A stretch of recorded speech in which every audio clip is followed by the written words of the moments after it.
Right guys, and welcome back to the Saints Video channel, starting the content for our Newcastle match preview. Unpredicted lineup ahead of Friday night's big game down at St Mary's. Southampton do have the opportunity to go top of the Premier League, albeit just for an evening. A massive incentive going into this one. If they can get 3 points over the line, it'd just be massive for the club. Like I said, albeit for a couple of hours. But of course, with injury woes, it could be a lot more difficult of a test against Steve Bruce's Newcastle at St Mary's on Friday night. But before we get into it, do make sure you've hit that subscribe button. If you haven't yet already, we're on the road to 3,000 subscribers. So the sooner we hit that, the better. Also, make sure you're following us on our socials. And as always, this video is kindly sponsored by the guys over at Pitch Sport. If you haven't downloaded their app yet, what are you doing? The link is in the description, so make sure you've gone and downloaded that. Right, let's get into it. Now, of course, let's talk about Saints to kick things off. A massive win on Sunday against Aston Villa. I think in the end, 4-3 is probably a fair result. Villa had a much better second half than they did first half. I think for the first 45 minutes, we completely dominated them. And, you know, were good value for our 3-0 lead at half-time. It's a shame that even though we made it 4-0 in the second half, we did go on to concede 3 goals, and all of them quite sloppy goals as well. But at the end of the day, I think we deserved the win 100%. I think the comments made by Dean Smith after the game about how Villa would have gone on to draw or win if there had been a few more minutes. I see where he's coming from. You know, they finished strongly, but I think we deserved to win the game. In all honesty, I think we were the better side for the majority of the game. And, you know, the stats maybe don't back that up. McCarthy did have a good game, but all in all, I was very happy with the performance. And yeah, I think it's just another big win that we use to go into, and we continue this momentum on Friday, hopefully. What I was also happy to see was how clinical we were. We scored 4 fantastic goals, and I think we had 4 shots on target. So that tells you everything about clinicality, and that's, you know, something we've added to our game. I think every player on that pitch for Southampton has improved. You know, I don't think we would have been winning that game this time last season, in all honesty. I just don't think we would have taken our chances as well as we did. Of course, with Ward-Prowse scoring those 2 free kicks, I mean, both sublime in their own right. Clinicality right there. Ings scoring a great goal as well. And even Vestergaard, you know, decent effort to leap above the defender and put it in the back of the net for the first goal. So all in all, I was happy with the goals. And again, like I said, I think that it showed our dominance. I also found it very interesting that Theo Walcott started on the left ahead of Redmond. Redmond didn't even get on the pitch. So that gives you an indication of, you know, who's in the pecking order at the moment in Ralph's plans when it comes to wingers. But I think the main story going into this game, if you take away from Sunday, wasn't the fact that we actually won the game. It was the fact that we had 3 key players come off injured. And the main one being Danny Ings, who has been ruled out for 4 to 6 weeks. It's a massive kick in the teeth. I mean, thank God it's not as serious as initially thought. You know, we could have been talking about months on the sidelines, and the fact that we have this international break coming up after the game against Newcastle, that probably helps as well. But it would be a shame for him to miss out on England duty and a couple of big games for Saints.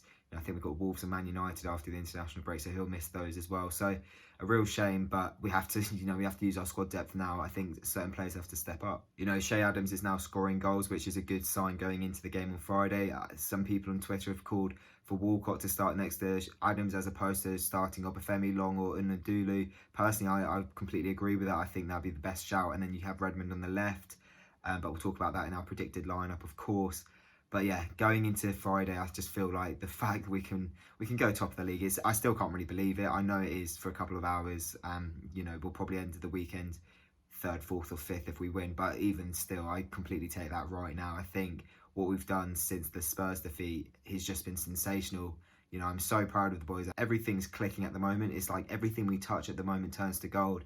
It's such a good time to be a Saints fan. I know we're not allowed in the grounds, but just watching it from home, you know, it's so enthusing. And yeah, going into Friday, I think it's another good test. I think it's another good opportunity though as well to get 3 points on the board, and that leads me nicely onto our opponents, Newcastle, who I think have gone under the radar a little bit this season. I think they're in 11th at the moment, but you know, level on points with a couple teams in the top half. They've done all right. I think big player for them has been Callum Wilson, really good buy from Bournemouth. It's turned out with 6 league goals already. He's the striker they've been crying out for quite a while now. And of course, coming back to Southampton, being a Bournemouth, ex-Bournemouth player that is, I'm sure he'll think it was some sort of rivalry there, and he'll love to score and, you know, celebrate in front of the family stand by giving it a bit of that to an empty St Mary's. I mean, I can see it already. But yeah, all in all, I think they're a good outfit. I think they could be a lot better under a different manager. That's just my personal perspective. from an outside view. I think they're a bit negative at times. You know, they're playing 5 at the back at the moment. But I think they'll be quite positive going on into Friday. I think they'll see it as an opportunity to definitely, you know, cause a bit of an upset, cause the defenders some problems. They've got some good offensive players now. And yeah, like us, they got a massive win against Everton, who've been, before playing us, the best team in the Premier League so far this season. And so, you know, we should be underestimating them by any stretch of the imagination. And in fact, they've actually got quite a good record against us since their promotion. We haven't beaten them since they were promoted back in 2016. You know, when I look at Newcastle, I think mid-table come the end of the season, comfortable mid-table. I don't think they'll have any sort of relegation concerns. I just think that top half might be a bit beyond them this year, but all in all, I think they're a good outfit and they're going to cause us problems. And yeah, it'll be a very tight game come Friday. But of course, I'm no expert on Newcastle, so I've asked Matty to come back on from the Magpie channel to give us some insight on everything that's been happening with Newcastle so far this season and how he's feeling ahead of the game on Friday. Alright, everyone. Matty here from the Magpie channel, Newcastle fan, obviously. Friday night at St Mary's. I think it's going to be another close game. I mean, the last couple of years have been close games. We managed to nick it last year 1-0 thanks to St Maximin. I hope it's going to be a good game, to be honest with you. I'm looking forward to seeing what Southampton have got to offer. Obviously, what I've seen so far, very impressed. I think, obviously, Dan was on our channel saying that you could go top of the league if you win on Friday. Very impressive stuff. I really rate Aston and the job he's doing there. Seems to have turned the club around since the 9-0 loss last year at Leicester. What I like about Aston, he hasn't had much money to spend, but he tries to play football the right way by the looks of it. You know, he's bringing the best out of the players such as Danny Ings and Ward-Prowse, Vestergaard, like Dan mentioned. McCarthy's a decent keeper. But I think obviously Hughes missing Danny Ings could be the deciding factor on Friday night. Ings, one of the best strikers in the Premier League for the last year or so, easily, you know. Fantasy team legend at this rate, banging them in. Newcastle have got to give it a good go. I think Bruce will play 5 at the back again, but it's starting to work for her in a way. Last couple of games, especially Everton were playing some better football, actually having more than one shot on a target in a game is good. You know, Brucey, you might look at it and think the table looks good, which it does. It's okay where we are, having a solid enough start, but the results have been awful. I mean, the results have been good, sorry, but the performances have been awful. The performances have been boring, dull, negative. Games where we get one shot on target, you know, possession non-existent. The press isn't there, the intensity isn't there. We'll just sit off, let you play, and then hope that St Maximin can do something on the counter-attack. Pretty much all Brucey's plan is. Sometimes it works, sometimes it doesn't. Well, like I say, at least against Everton last week, we had a bit of joy. We got more service to Callum Wilson, who's been on fire as well. 6 goals already this season for him. Great signing. And like I say, the wing-backs, Jacob Murphy's doing a job there, coming into the team from the cold. We've got players like Almiron who can make a difference. So, you know, I think it could be an entertaining game. I hope so. At this rate, I mean, I would take a draw away from home, especially the form Southampton are in. I think it's going to be a draw. I would go 2-2 for this one. But I think without Ings and if luck goes our way, there's no reason why we can't get 3 points. And at the same time, if Che Adams or someone else steps up, it could easily be a Southampton win. But I'll stick with a draw and I would take that. Good, I kind of go down to St Mary's. That was the last game before lockdown even happened, part 1. Now we've got lockdown 2 coming tomorrow. Absolute nightmare. Is what it is. Hope everyone stays safe, take care, check out the Magpie Channel TV, and all the best after Friday night. See you later. Thanks for doing that, mate. Really appreciate it. Right, on to the predicted lineup. Now, this is difficult because if you interpret it from Ralph's press conference, we could be without a few good players and key players for us. But let's start with goal. That's easy enough. Alex McCarthy will be in between the sticks. He had a great game against Villa. You know, definitely kept us in it, even at 4-0 or 4-1. Yeah, one of his better games this season, definitely. And then going on to the defence, it seems that Bertrand and Bednarek might miss out. They might be ready. It's a bit touch and go at the moment. But assuming Bednarek and Bertrand can't play, I think on the left, you know, we could have loads of options. We could have Djenepo come at wing back. I know Ward-Prowse came into left back when Bertrand came off against Villa. For now, I'm thinking that maybe Valerie could go in there as well. I know he's a right back, but we might have to just put him on the left because Vokins is injured too. Fingers crossed he is fit. Walker-Peters will be right back. He's got no concerns at all. And the centre-back pairing, Vestergaard 100%. And then if Bednarek's not available, I think this is the opportunity to put Mohamed Salisu in there and see what he can do, because he's been waiting a long time now for his opportunity and his debut. And I think this is probably a pretty good opportunity to give it to him, but we may see Jack Stevens instead. Who knows? It's just completely up to Ralph and how ready he thinks Salisu is. Then going into midfield, I think this is a lot more simple. Ward-Prowse and Romeo in the middle. Of course, I think Diallo is injured for this one as well, so we might be seeing Smallbone on the bench. So Diallo has to wait for his full debut. On the left, I think we're going to see Nathan Redmond.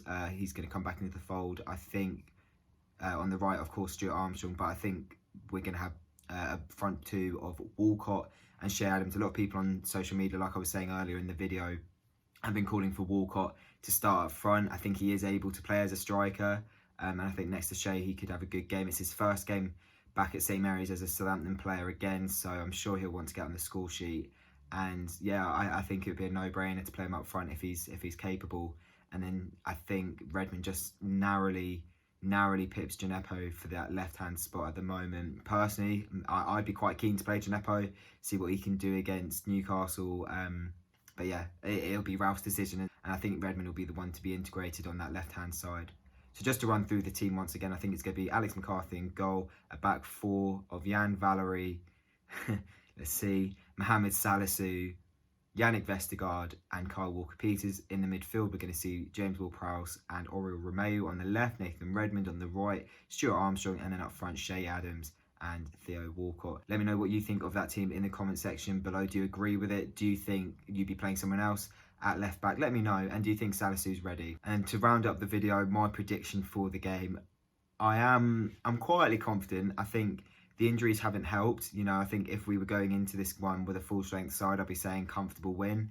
But I think it's going to be tight. They've had a good start to the season. You know, they're in good form as well. But I can't hide behind the fact that, you know, over the last couple of weeks, we've just been magnificent. And it's not just Ings who's been scoring goals. He's been a big part of our play, of course, but I think we're going to be able to cope without him for this one at least. And I'm going to go for a tight game.